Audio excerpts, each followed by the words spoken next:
Yeah, we're talking about Pokemon again. Now, not particularly a mainline game. This is Pokemon Stadium. And Pokemon Stadium 2. You see back there. You know, obviously, N64 game. It came out in, it was either the late 90s or early 2000s. I can't remember.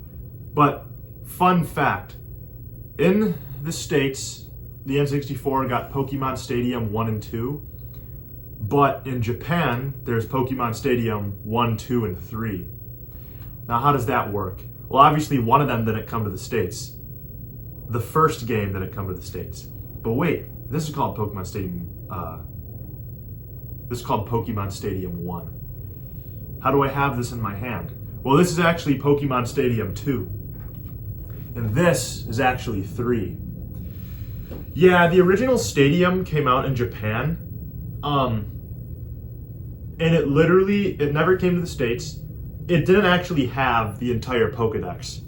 I don't have an exact number, but I remember it was missing a handful of the Pokemon, so it wasn't actually every Pokemon. You could only use some of the Kanto Pokemon, and that was literally it. Definitely not, doesn't sound too great to me, honestly, right? And then Pokemon Stadium 2 is what we got, which this has all of the Kanto Pokemon in it.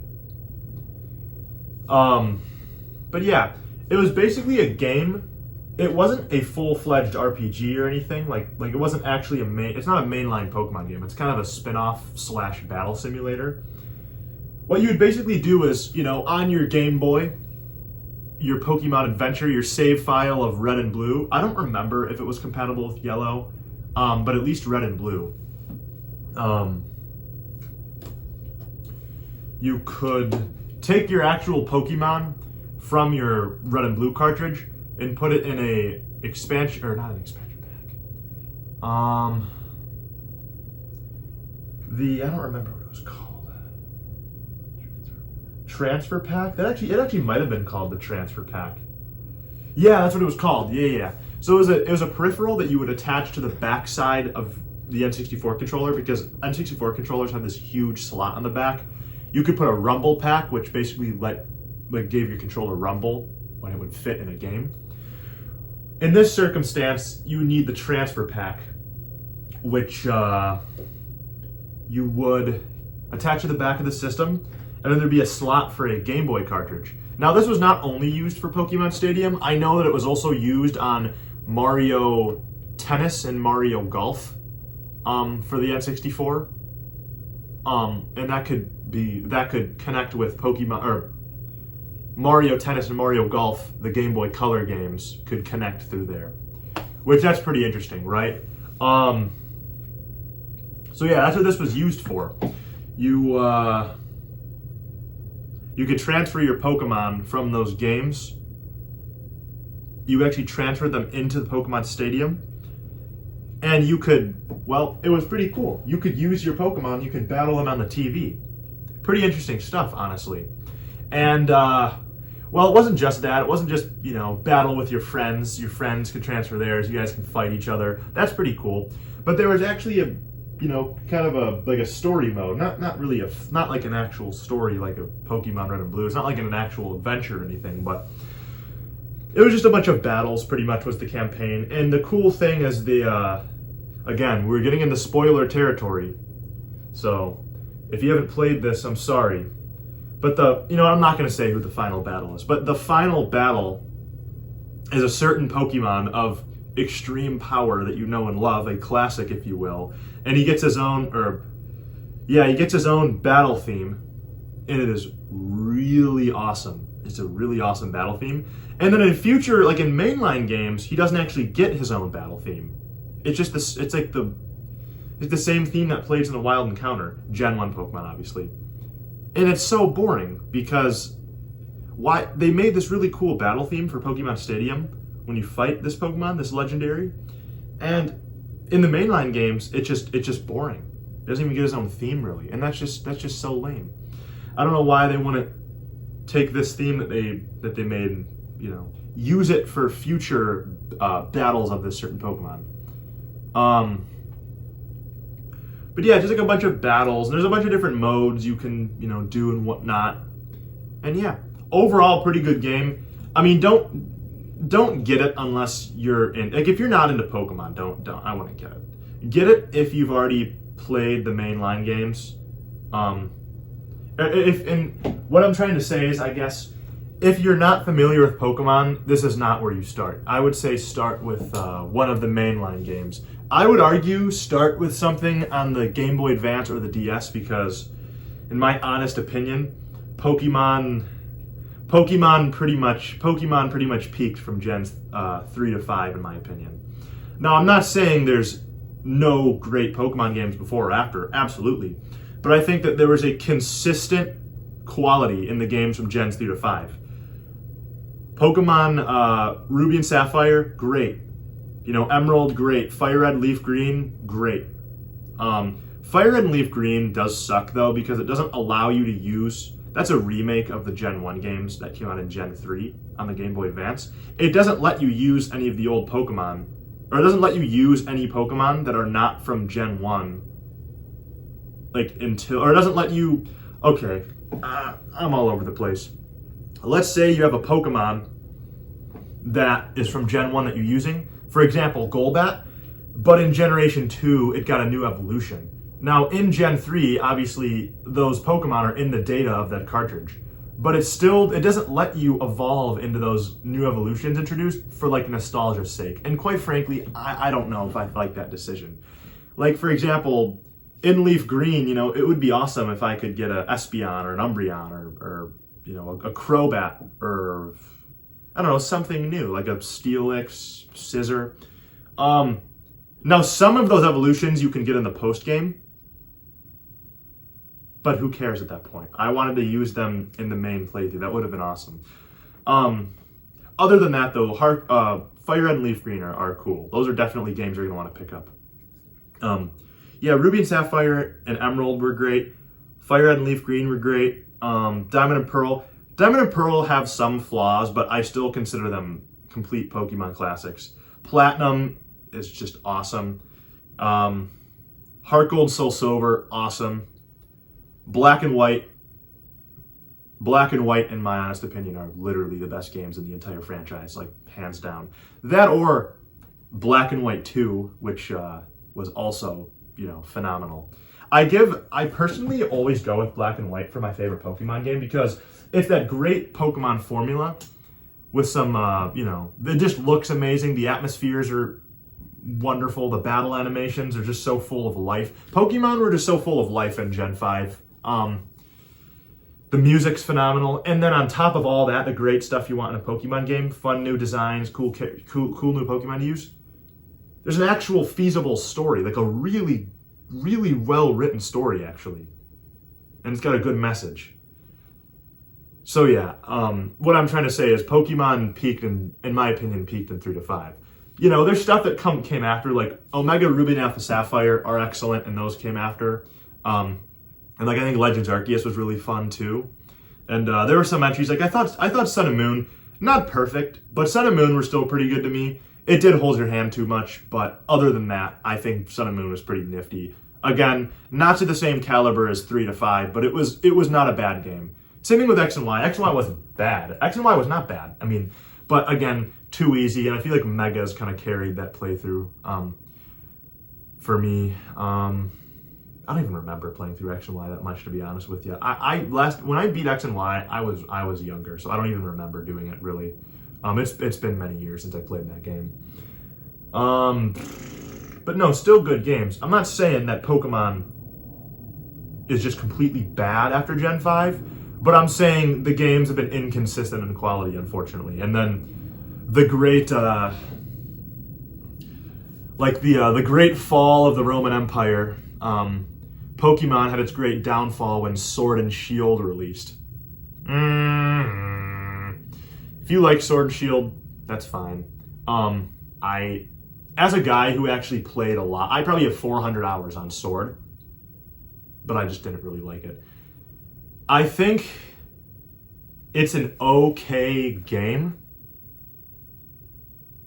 I don't even know if I can say okay game. It's an extremely meh game, but it's an even worse Pokemon game. But actually, that could be used. Maybe you say it's a really horrible game, but it's an okay Pokemon game. Because it's kind of, you could, I don't know which way, yeah, you could kind of use that in either. It's really, all this is really just subjective at the end of the day. It's whatever you think, right? Sword and Shield, though, meh. Just meh. And then Scarlet and Violet had some more. I think Scarlet and Violet, I was more hyped for because it looked like it was going to be a lot better. And Scarlet and Violet had a lot going for it. I thought the decks on Scarlet and Violet was actually pretty cool. There were your handful of designs I was just repulsed by. Like Lechonk's Evolution Oinkologne was a massive disappointment, whereas Lechonk was awesome. Other than that, though, Gen 9 had a pretty cool deck. The full return of cross-gen evolutions, which I had been rooting for ever since, they got rid of them. They were in Legends Arceus with, like, Weirdeer and Cleaver, but not to the same caliber, like, full-on, set in stone. These aren't just past evolutions like in the past, like in Arceus. These are full-fledged cross-gen evolutions. Dunsparce, Girafarig, Primeape. Can't remember the other ones. Oh, Bisharp. And what was the last one? What was the last one? I thought there were 5. There's some new ones in the DLC, but meh, DLC. I'm sure it's fun, but I don't really care enough to buy it, honestly. There was one more. I swear there were 5 cross-gen evolution. Oh, that's more of a regional evolution. The regional Wooper to Clodsire, that's a regional evolution. Maybe I'm forgetting one more, but I'm having a hard time remembering. I'm supposed to talk about Stadium. Oh, yeah. Stadium's pretty fun. And then in 2001, is that right? Yeah, 2001, they dropped Pokemon Stadium 3, but 2 as we know it, which was kind of the same thing as the last game, but now, more things do, some more mini games, more battle modes, and then 101 new Pokemon. All the Pokemon from Gold and Silver, along with the entire Kanto deck. So you could use all the Pokemon from Gens 1 and 2. Nice stuff, right? Oh yeah, with the transfer pack, you could also play those Pokemon games on the TV. Kind of nifty. The only problem is, why can't you play any Game Boy game on the TV? If they can get Pokemon Gold and Silver to run, I think they should be able to get any of the Game Boy games to run on there, technically, right? I'm no wizard with technology in terms of programming. I'm no wizard. So I don't want to speak on behalf of people who understand this stuff more than I do. I think that would be disingenuous to do that. But yeah. Other than that, Pokemon Stadium 2 is awesome. I've actually played hours and hours and hours of Stadium. I actually played Stadium 2 before I picked up a single Pokemon Game Boy game. I distinctly remember that. Before I played much of a single Game Boy Color Pokemon game, I played Stadium 2. I remember being younger, and I would always 1v1 people using they let you use rental Pokemon for the battles that are like preset Pokemon if you don't actually have any of the Game Boy games. I just recommend getting a Game Boy game with it so you could like build your own team to the exact specification and moves that you want to use. But I'm not gonna lie, I mean, I definitely was a huge Pokemon fan already, so I understood all the Pokemon in that game. All I'm saying is, you should be, I would say, try to be at least semi-familiar with the franchise before you look into Stadium, because it's all about battling. And you kind of need to know a little bit about like type charts and this and that before you jump into Stadium, because it's really just much of a spin-off, right? Yeah, I remember they let you use some of the legendaries, not all, but like you could get access. You can get access to Entei and Raikou, and I think a couple others, maybe Suicune as well. Yeah, Suicune. And you can get the legendary birds. Yeah, I remember I always dropped, maybe, I don't remember. In the rentals, every Pokemon there's a rental version of, except like the mythicals and some of the legendaries. I'm pretty sure they were not able to be rental Pokemon. But yeah, I would always pick Entei, and I would just spam. He either had like Fire Blast or Ember or like Flamethrower or something like that, and I would always just sweep the floor with it. I thought that was really funny to just pick all the legendaries. But the balancing with the rentals is pretty good because the weaker Pokemon, they give strong moves, and the stronger Pokemon, they give worse moves to balance things out a little bit, which I think is not bad. Yeah, Pokemon Stadium 2 is a real fun N64 game, and if you're familiar with Pokemon, I would give it a try. But yeah, it's pretty cool. There's a lot to do, surprisingly. And yeah, there's mini games that I'm pretty sure 4 people could play the mini game at once. They're kind of like Mario Party-esque mini games, but with Pokemon instead. And yeah, there's like a 3D Pokedex in here, and you can view all Kanto and Johto characters. But yeah, no, Pokemon Stadium, definitely a good playthrough. There were 2 more. There were like 3 more spiritual successors before this franchise died off, but they weren't called Stadium. There was Coliseum on the GameCube, which was pretty much the same thing that I talked about, but now it was on the GameCube, and now there's Gen 3 Pokemon. And then there's an entire like Pokemon like story, like RPG story on here. It's actually really sick. It's kind of almost like, it's sort of like what you get on the Game Boy Advance, but on the TV. And then this game introduced, did this introduce Shadow? Yeah, this is the game that introduced Shadow Pokemon, which that is awesome. It's a completely different region. It's like a whole new story with Pokemons from Gens 1, 2, and 3. I would pick up Coliseum because there's a whole, it's kind of expensive now. Be careful. It's worth it though. And then there's Pokemon XD Gale of Darkness, which I don't have, unfortunately. And then after that, they made one more game, kind of like Stadium, and it was called Battle Revolution, which was on the Wii, and it was up to Gen 4. Yeah, nothing. It's relatively similar to what you get on the Stadium games. Battling on the TV, you transfer your Pokemon from your DS, from Diamond and Pearl, onto the Wii. You use them. There's a few rentals. The rental Pokemon are a lot weaker in this. You don't really get much. More of an incentive to play through the mainline games, right? And the Pokemon are really expressive. The battle animations are like, this is something funny I like to bring up. The battle animations on like Stadium and Battle Revolution are honestly better than how they are on the mainline games literally today. Like Scarlet and Violet's animations are just Sword and Shield animations, bleh. Legends Arceus actually were decent, funny enough. They just downgraded. From Legends Arceus to Scarlet and Violet was just a huge downgrade, and I don't really understand.